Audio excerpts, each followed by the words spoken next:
To the Orange County Sheriff's Office. Thanks for being here. We're here to talk about a multi-agency enforcement detail that significantly reduced crime in a specified area. Sheriff Demings will provide you information, and at the end of the presentation, we will open the floor up for questions. Sheriff. Sorry, actually, let me, before we start, just so we know who's here, we have Ms. Linda Drane Burdick with the State Attorney's Office.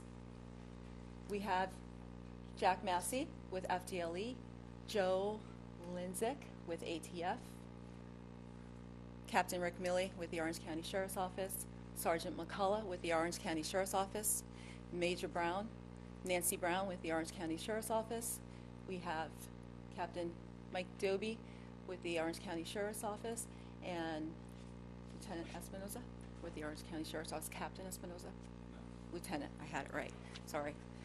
Sheriff Demings. Lieutenant Espinoza probably like that introduction, right? But let me begin once again by saying thank you to all of you for being here. The reason that we've asked you to come is so that we could provide you with an update about a multi-agency initiative that has taken place to combat violent crime in the south central area of Orange County, better known as the Orange Blossom Trail Corridor, Sector 4 within the Orange County Sheriff's Office. Between October 1st of 2014 and January the 6th of this year, there was an identified increase in gun violence in the numbered streets around the South Orange Blossom Trail area. This included 85 calls for service in reference to the discharge of firearms and 3 homicides. 80% of the violent crimes in Sector 4, that south central area of Orange County, involved crimes that occurred on the 18th and 20th Street areas. So we decided to take a proactive approach to reduce crime and the fear of crime in that area. On January 7th of this year, we titled a concerted effort, Operation Across Town, and that's what you see on the poster boards here today. Operation Cross Town was implemented to reduce violent crime by targeting specific areas while working with the residents to positively impact the community. Operation Across Town was a multi-agency enforcement effort that included the Orlando Police Department, the U.S. Marshal's Office, the Federal Bureau of Investigation, the Drug Enforcement Administration, the Bureau of Alcohol, Tobacco, and Firearms, the Florida Department of Law Enforcement, the State Attorney's Office of the 9th Judicial Circuit, and Crime Line.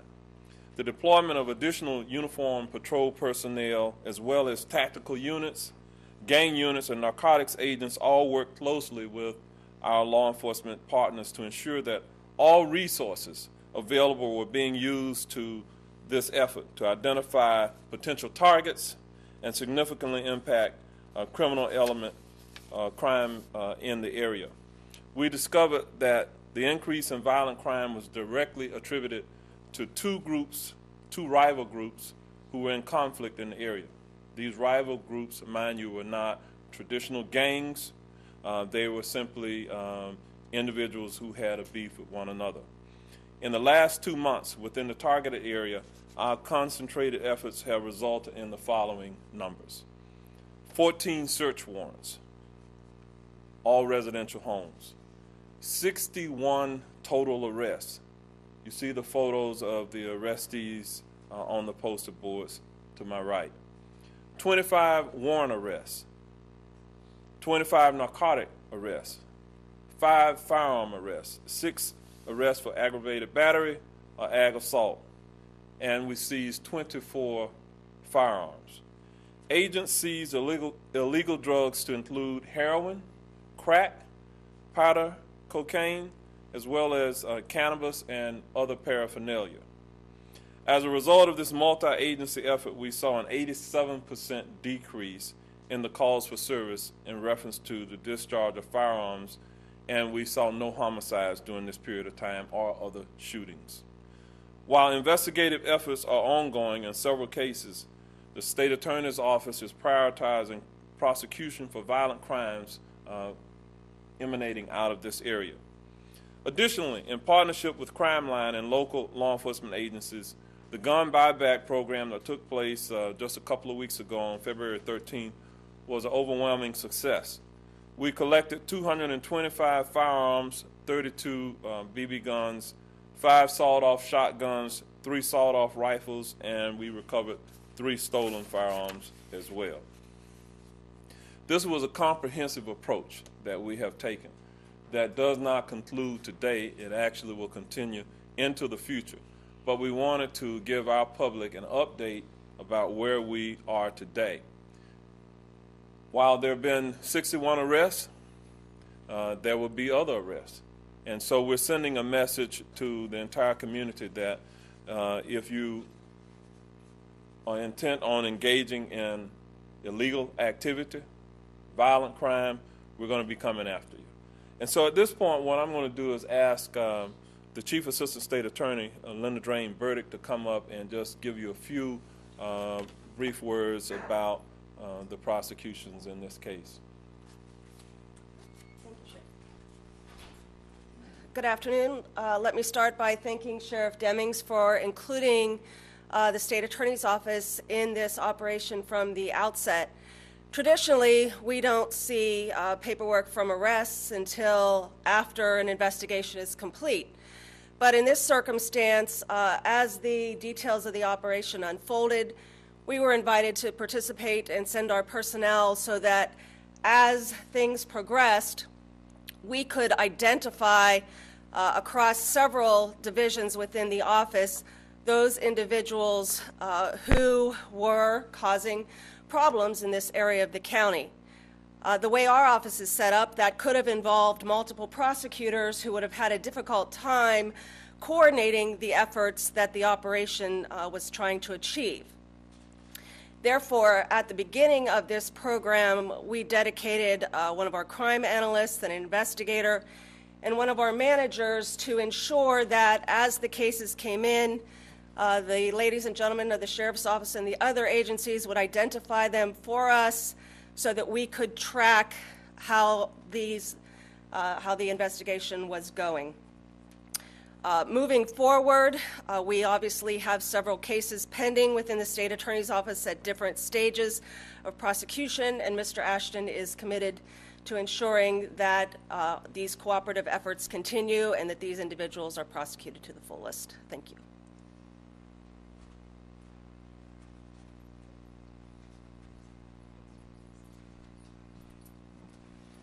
Okay.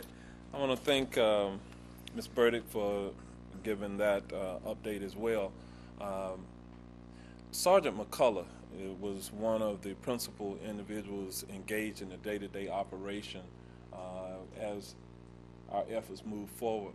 Sgt McCullough, why don't I ask you to come up, because what he can do for you is kind of tell you a little bit more about what you see graphically displayed here on the poster boards, and maybe take a moment to just highlight any significant arrests that you got out of it. Thank you, Sheriff Demings. Good afternoon. As the Sheriff stated, the important thing we can look at here is we identified an area within a community where the residents in that area were falling victim to violent crime, where there was some bad people doing bad things and there's regular people living down there. And in the last 2 months, with a joint effort of all the partners up here, we're able not only to make over 60 arrests, but between the buyback and our own seizures, take over 250 firearms off the street. And the charts here show not only the area that we're talking about in Sector 4 that the Sheriff pointed out, which is the South Orange Blossom Trail corridor off the numbered streets, particularly the 18th and the 20th Street corridor, but also the drop in the shootings calls, which was vastly significant at 87% down. Yes, sir. Question for you. These are not gangs, but they're groups that don't get along. What precisely was causing them to be violent and have other people as victims? All of our information, sir, for the first part of your question, gangs are actually identified by statute to have certain criteria, and these individuals don't meet that criteria to date. But that's not to say that they won't. It is organized groups of individuals working together, and it's primarily towards narcotics, and it's a rival narcotics business in the area. Terrible. Yes, sir. I know you mentioned briefly drugs that were seized and so forth, but give us something a little bit broader about what was at stake here, how much drugs they were trying to sell on 18th and 20th Streets, and why they were firing AK-47s at each other, because they weren't happy with each other. How big of the activity was it? That's a great question, sir. It'd be hard to put an exact number on the amount and tell you in our seizures. There was both felony and trafficking amounts of both cocaine, crack cocaine, heroin, as the sheriff mentioned. There was also one of the arrests had trafficking amounts of OxyContin pills. And in my experience in working these and what we've seen over the last 2 months is there really is no significant number as far as how much is enough to be violent. The people that will involve themselves in these crimes and this violent, it can be a bag of cannabis. You know, to them, that's the way of doing business, and that's what we're trying to combat. Were some of these folks involved in the narcotics sales that you start sitting there, they pulled the name right down at 23rd Street? I'm sorry, sir. Were you asking were they? Yeah, Lake Holden, were some of these arrests made there? Yes, sir. There was 3 search warrants in that area. Did it go further than Sector 4, like up to the 30s and stuff, or is it just Sector 4? The 2 groups that we identified between 18th and 20th are primarily from that neighborhood, and that's where we saw the significant increase in violent crime starting back in last October. But of course, they don't stay just to that neighborhood. Some of the same people we identified might have been arrested out of that area, but we identified them with one of these 2 groups. Yes, sir. What's your message to the folks who live there about continuing commitment to make sure that we don't go back down, this huge spike in calls for shots fired? What a great point. It's the people that have to live down there every day, sir. Number one, we'd like to thank them for their help over the last 2 months and over the whole time I've been at the sheriff's office. Without community involvement, we can't be successful. And I just ask that those people that have the courage to come forward and help us out, because we can't do it without them. I know you're talking about violent crime, but what about other crimes? Because in talking to some business owners down there, break-ins, other kinds of crime you're concerned about. Anything on that front? I think we find that a lot of those things are connected. You know, property crimes feed drug habits, and drug habits feed violent crime. I don't have the specific numbers here for you because we were focused on the violent crimes, but certainly there has been an impact and a reduction. I could research that for you at a later date, though. Were they using the Lake Holden Inn as a base to sell drugs to them? Are there any plans to take more action against that particular location? I know that our nuisance abatement team has worked along with the county toward that end. There were 3 apartments identified down there that had drug sales from them, and that's where 3 of the search warrants that did recover drugs. So we are working that toward the end of the investigation as far as nuisance abatement, working with the management and the owners down there as they have in the past. Yes, sir.